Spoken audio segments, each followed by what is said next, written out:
आज महाराष्ट्रामध्ये झालेली घटना अशी की आपल्या महाराष्ट्राचे लाडके उपमुख्यमंत्री अजितदादा पवार यांच्या विमानाला अपघात झाल्यामुळे आपले अजितदादा पवार त्यांचा विमान अपघातामध्ये दुर्दैवी मृत्यू झालेला आहे. तरी सर्वप्रथम दादांना भावपूर्ण श्रद्धांजली.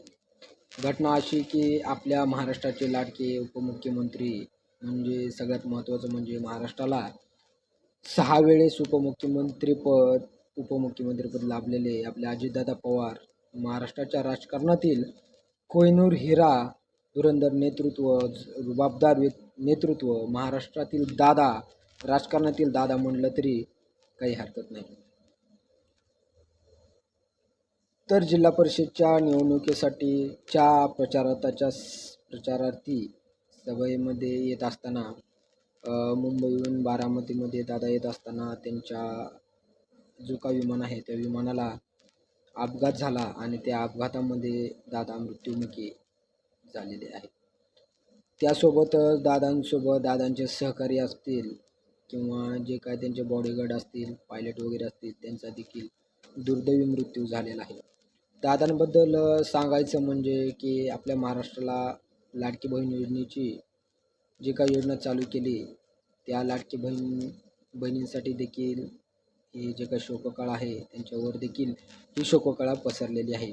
त्यासोबतच दादांची बोलण्याची शैली असेल, रुबाबदारपणा असेल, जे काय खऱ्याला खरं आणि खोट्याला खोटं जे काय दादांची बोलण्याची शैली होती त्या बोलण्याच्या शैलीमुळे दादा प्रत्येकाच्या मनामध्ये आधीर राज्य कमवलेले, प्रत्येकाच्या मनामध्ये स्थान करून बसलेले आपले अजितदादा पवार आज आपल्यामध्ये नाही आहेत.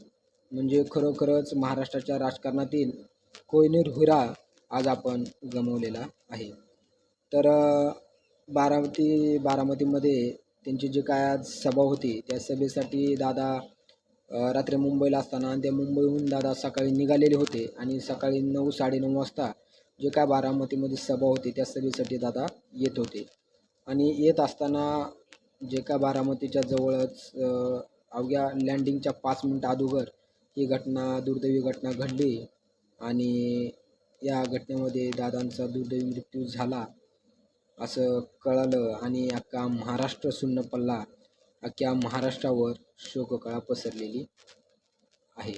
तर परत एकदा दादांना भावपूर्ण श्रद्धांजली. आणि दादांच्या पार्थिवावर उद्या बारामतीमध्ये जे काय अंतिम संस्कार आहेत ते ठीक सकाळी 11 वाजता अंतिम संस्कार होणार आहेत.